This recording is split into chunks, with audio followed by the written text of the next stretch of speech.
was watching some of my YouTube recommendations one day recently, and I came across this video by Internet Calming Etiquette about mealtime videos, so to speak. Binge watching YouTube videos while eating is probably referenced here as a trend amongst our current generations when it comes to the usual terminally online people like me who consume YouTube or other social media content on a regular basis, more than regular even. But there's something in that video that particularly caught my eye and made my ears perk up. Around minute 14 to minute 15 of the video, there's a section where Eric is reacting to videos by Sonny B. Chu while eating a shrimp cocktail. If I were to describe who Sonny B. Chu as a content creator really is, I've been restating what everyone has been saying about the guy for a few years now, but there's something really perked me up, and it is the following said by Eric. Well, this shrimp cocktail is going to go rancid before I can find something worth watching on this channel, and this is a show about internet etiquette, which is why I'm going to refrain from leaving a comment on this. It just wouldn't be positive. You know what I do instead when I find something that's not for me? I go down to this little button right here that's called Do Not Recommend Channel, and there we go. Nothing left to say about it. That's just me curating my YouTube feed to make it cooler. This moment gonna be clapping and giggling like a literal baby seal, not gonna lie. It was a bit like we're discovering fire for that moment. But later on, Eric will go on commenting on the people who make expose video essays about Sonny B. Chu bad, and all of a sudden, I came to the realization that these are people commenting on bad people commenting on bad people. Someone like Pinely commenting on Sonny B. Chu bad, commenting on other kinds of bad.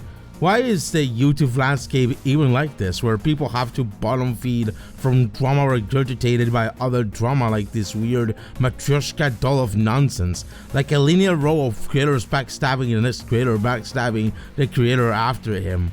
Well, it might surprise you, but internet drama like this is not that new. Traditional media like TV, radio, or even the newspapers and magazines brought with them their traditional gossip and dramatics, surely the internet currently will be bringing its own kind of gossip and dramatics.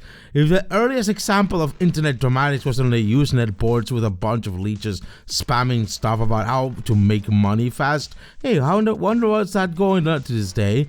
But surely humankind has an innate nature for drama and gossip. We are social animals who like talking to each other about stuff that happens in the world that we know of, even the most mundane things like the weather in the middle of an elevator. Ever since we were cave people, we like talking about how fire warm and tiger bad may kill for a banana. But with the internet, it surely expanded the reach of all this crazy talk to a wider audience all around the globe who might have a sudden hyperfixation on a particular topic. Now everyone in the USA, Europe, and China know you killed Grog for a banana. Social media like YouTube or Twittex or Facebook tend to centralize this into a near monopoly of information, where most people congregate to hear about how Sonny B. Chu killed Grog for a banana. And these social media sites have to make a profit, an infinitely growing profit, that is. God forbid if you piss off the investor gods, but surely a profit could keep themselves afloat, or maybe enrich the next billionaire fuck who kill more people for banana coin. So the best way to keep profits up is by gluing their users' eyes into their pages for as long as possible, so they can profit off for showing them ads and selling them users' data to third parties. The problem with this is that the algorithms that I designed in order to keep this up are designed to reward users who are already sizable, who can easily snowball in a shorter term more than engagement instantly, and thus gluing more users in less delay for a longer time. Does a resurgent trust bias with bigger creators on any platform with those who are already well established with a bigger audience? On YouTube, it's harder to describe to someone with barely 1,000 subscribers than to someone with 1 million. But some snide parasite, people figure out a way to, at least temporarily, gain as much attention and fame as these bigger creators have. What if I just kill their career and usurp their throne? It's a bit like Game of Thrones. It's like some medieval shit, alright? I don't need to make a reference to an HBO show to make a point here. This is literally medieval tier shit. So, since the dawn of the internet, some opportunists have started to kill off or backstab other bigger creators, especially for self-interest. This is what our common townsfolk on the internet relatedly call canceling someone. Canceling someone or cancel culture by itself is an act of violence, perpetrated with words and wits, and cancel culture, while bringing useful accountability for anyone's actions, can lead to a witch hunt that can actually harm someone, at least in reputation, all because of the moral righteousness of people canceling people. We still live in a world where violently rioting on any political side is morally justified nowadays. It's a moral superiority that's a problem here, or at least a sense of moral superiority that one has by canceling someone else. It inevitably inflates one's ego, leading to that person's ruthless, harmful behavior, at least in extreme cases. And I know I'm certainly guilty of this too, to some minimal degree, for which I have to acknowledge the potential harm it can cause on someone and myself. And the special problem here is that it seems a lot of people tend to do it out of replacing someone's authority, as if they have to be better than them, ergo, they have to usurp the throne of social media fame and such.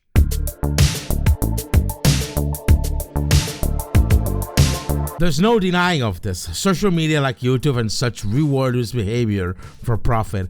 YouTube is one of the most evil corporations in the world because it rewards being an asshole to people in a way that is monetarily and financially incentivized. Same with Twittex or other social media platforms. Granted, harassment of the sort are enforced against in the most of these platforms like YouTube. At least that's what it appears like, because these platforms' automated AI systems are nearly incapable of enforcing the rules of these platforms properly. There's still a long way to go in terms of avoiding actual harassment on these platforms. But blaming this on the platforms alone is not enough. There's a reason why people on social media refer to words such as we or us when they do public callouts on someone else. A lot of people on this side are brands in disguise trying to self-promote, and there's such a thing such as a moral capital, kind of like there's a social capital and capital alone. At least this will imply a lot of these people, while financially and socially incentivized by these platforms in this behavior, engage in this behavior in a self-centered manner. People we in the business call clout chasers, so to speak. The 2014 to 2017 commentary community on YouTube is clearly evident of this sort of behavior, where anyone's friendships can feel like they're held with duct tape, as it is as easy to befriend someone in the commentary community as to have that relationship fall apart with a backstab, such as was the case with people like Leafy when he was later backstabbed by the majority of the commentary community when once IDOP dropped a content cop on him with a very large expose. Later on, there's evidence in earlier videos of ours, the BreadTube dilemma is more clearly evident about this. Illuminati's case is the most glaring of all of them, when people like the serfs and the most associating with her after blowback caused by the people exposing Blair on their channel.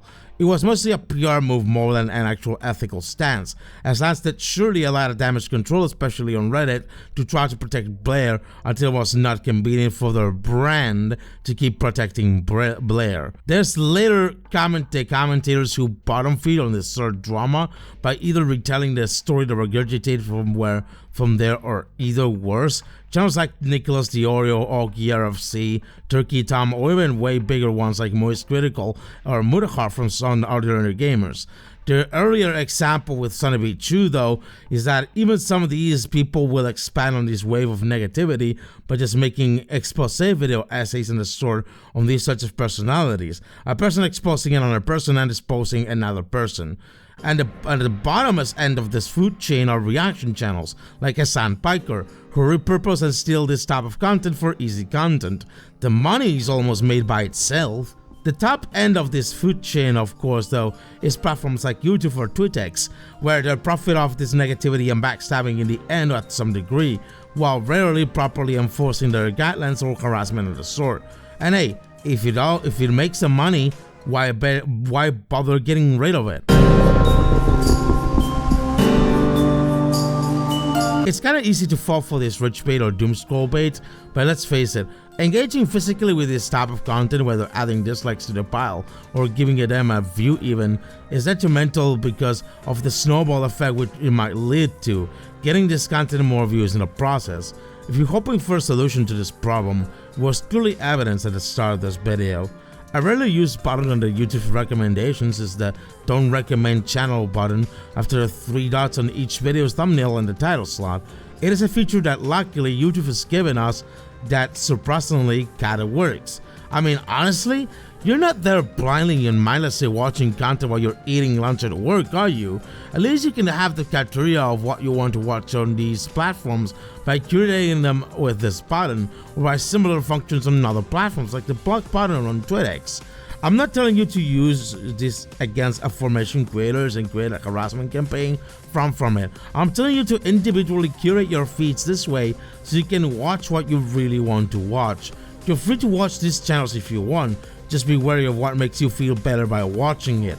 It is a duty of the well-being of the individual to curate their own feeds using these provided functions, and it's going to be worth it because deep down, your mental health will thank you for it.